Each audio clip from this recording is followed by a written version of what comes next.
What up, craftlings, and welcome back to the Minecraft Short Stories podcast. This is a listener stories episode, and in this episode we have listener stories by Techrul, Goldcraft, and Michael. The first story is also about tridents, so kind of spiritual successor to Loyalty in the Rapids, the last episode. But if you didn't know, this podcast has a YouTube channel. Once we get to 1,000 subscribers on it, I will do a 3-way collab with some other Minecraft players. If you want to see that happen, there's a link inside the description. While you're down there, there's also a link to the website, minecraftshortstories.com. You can go on that website to submit your story or just to look around, see what the podcast is about. Anyways, let's get right into these stories.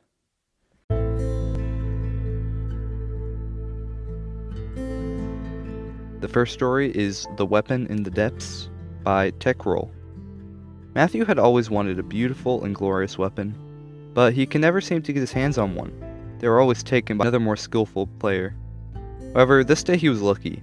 A temple in the ocean was found by an explorer, and said to contain a very powerful weapon, the Dragon Trident.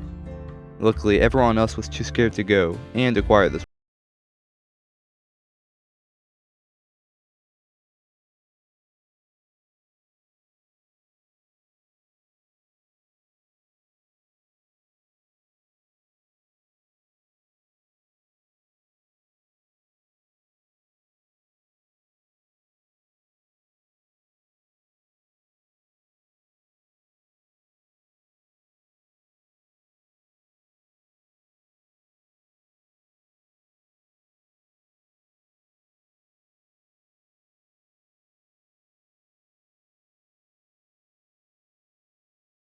At the entrance, there are too many drowns.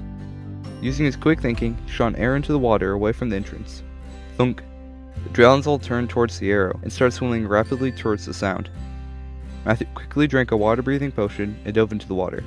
The evil spirits unnoticed. He swam carefully through the underwater labyrinth. Suddenly, a drown came into view. Its black undead eyes stared into his soul. Matthew quickly swam backwards and readied his sword.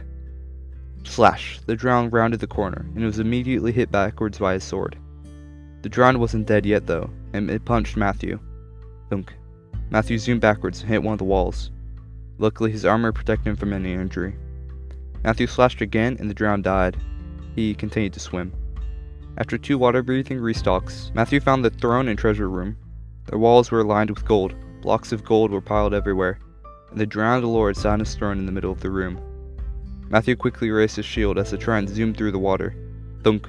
The trident bounced off the shield, leaving a dent, and returned to the drowned lord. Luckily, Matthew had brought lots of spare items and weapons.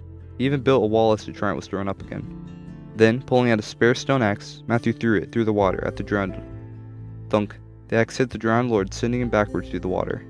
The drowned lord was furious. He called for his minions to help aid him. Matthew turned around to find 5 drowns behind him. He slashed with his sword, hitting 3 of them. Then he felt a hard impact on his back. He had been hit by the drowned lord. He winced as he retreated to heal. He chomped down on a golden apple as he narrowly avoided another trident attack. Matthew knew he couldn't defeat his enemies simply by hitting them with his sword and axe. He needed something more powerful. Luckily, he had brought splash healing potions. He was originally going to use them to heal himself, but now he was going to use them to defeat his undead enemies. He lured them into the corner and splashed a healing potion. All of the minions were reduced to white smoke in an instant. It was just him and the drowned lord. Matthew tried to throw his potions, but his enemy kept his distance. Tridents are made for underwater combat, while weapons like potions and arrows move sluggishly through the water. Matthew was pounded by the trident, denting his armor. He knew he needed a solution to defeat his enemy. He had one solution: blow up the temple.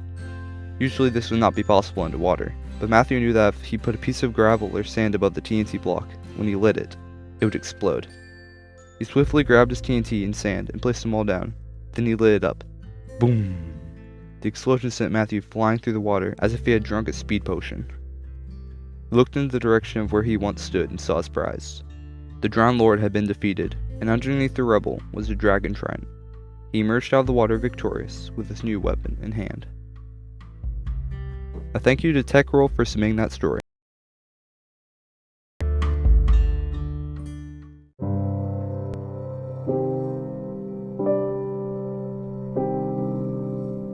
The The next story is by Michael. It is The Origin of the Warden.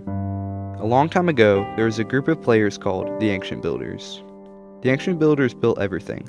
They built the villages, the temples, and even the ancient city.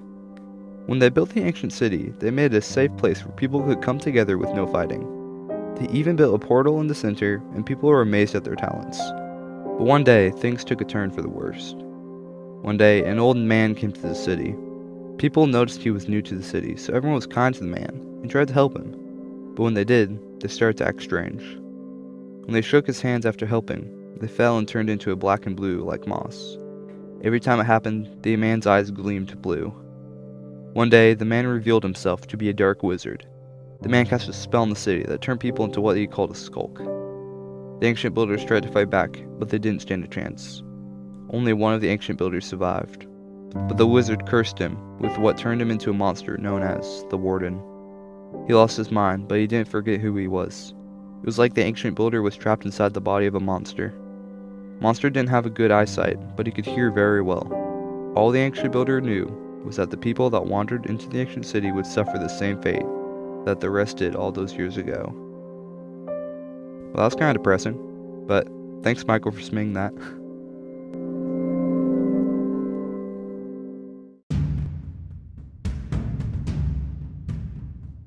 The next story is by Goldcraft102. It's Danger from the Deep Dark. Maybe relating to the story above? No, it's not. 3 friends, Steve, Alex, and Knight, lived in this world. Many things had been built, and many chunks of land had been mapped, and the Nether was conquered. The Ender Dragon had been defeated, and the End was liberated. All was well, but sometimes a charged creeper would terrorize villagers, or an army of mobs would overrun the village where Knight lived. Alex lived in the mangrove swamp near spawn, and Steve lived in a spawn chunk. There were often raids on the village, but luckily, the pillagers were often too hot to fight well. Because of the desert sun, there are many kinds of players on the server. The noobs, the average person, the pros, the builders, the redstoners, the fighters, and so on. You might find a new cave home, or a redstone testing area, a dirt hut, or anything imaginable, scattered all over the world. And once, an entire nether fortress was overtaken by players, and a group of friendly piglins. But one day, the 3 players entered a cave, and the biggest adventure of their lives began. Steve, Alex, and Knight had walked for hours in an overgrown taiga, the massive trees often appearing nearby. Steve was searching for a cave, reported by a man named Wolf, who's a general of the army. He had reported odd noises coming from the cave, growling noises,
ran, but it simply regrew its leg and continued to chase. Knight sent up a red firework out of the mouth of the cave, signaling to the village to activate the interpearl stasis pods, but nothing happened. Surprised, they began to use whatever they could to travel faster. Knight had elytra and rockets, Alex had frostwalker boots, and Steve, as Zoe looked, he found enderpearls and an old loyalty trident. Remembering a technique he had created, they began to move. Alex ran on a river, Knight flew, and Steve tossed an enderpearl into the air, and threw his trident at it, teleporting him into the air high above. He repeated this over and over. They quickly left the creature behind, who Steve went on to name the Warden. "You guys okay?" asked Steve. The others nodded. "Okay, we have to ready the troops," he said, and then moved on. Returning to the village, they prepared to fight. Every blacksmith made armor as quickly as possible. Swords were gathered, TNT cannons were prepared and loaded. As the army of piglins was notified, they came. Even the zombies, skeletons, creepers, and pillagers helped. The entire end worked, and the Nether unified to defend each other from the Skulk threat. Steve went on to the temple, which was taller than the biggest mountain, and put on the mighty netherite armor. And there was silence, as the Skulk rushed towards them, overgrown and devouring the landscape, hungry for living creatures. With thousands of wardens, and one leading them all, with the iron sword in its head, it towered over all the others. A silver liquid dripped from the wound on its head. Strange, four-legged, shrieking creatures followed the wardens, summoning more from the Skulk as they ran. The Overworlders soon realized that there was not enough forces, so the golems were brought, iron, snow, and copper. Steve teleported to the air with an ender pearl and placed an obsidian below him. This was it, all of the Overworld, Nether, and End, versus the unholy abomination that is the Skulk. As redstone airships took flare around Steve, he realized that there was no turning back, and they began to charge. As they attacked, many players were instantly defeated, due to most of their armor being gold, as it was very plentiful in the Nether, and the Nether had supplied many resources. Here and there, one or two warrens would go down, but many persisted, banging on the walls around the village, breaking through a layer every few seconds. They began getting very close to inside the village, and the army was ready for them as they broke in through, the biggest coming first. A volley of arrows, snowballs, TNT, ender pearls, and blocks hit the warrens, and thousands of piglins, people, endermen, zombies, skeletons, creepers, golems, and every mob imaginable broke away from the TNT launchers and rushed the wardens, killing them left and right. But one of them couldn't be stopped, one taller than all the rest, the biggest one of them all. A Skulk followed its every footstep and spread infection all over, and players were soon under its control. Golems were turned into wardens, animals into shriekers, and no one was safe. Steve, Alex, and I confronted the leader and his infected army, unafraid, and began a fierce war inside of a battle, leaving many infected dead or wounded. And soon they had only the leader left. An insanely quick volley of attacks hit him, but he caught them all. Alex jumped to hit him with an axe, but was grabbed and thrown into a pile of obsidian, and was killed. Steve and Knight, with tears in their eyes, kept fighting, but soon Knight suffered a similar fate. Steve, infuriated, launched an attack so powerful it tore the Warden in two, and right then, all the Skulk dissolved, turned to dust, and floated away on the wind.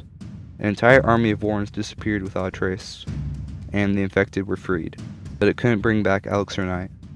Weeks after, Steve sat next to their graves, and hoped that what their sacrifice had done had brought much good.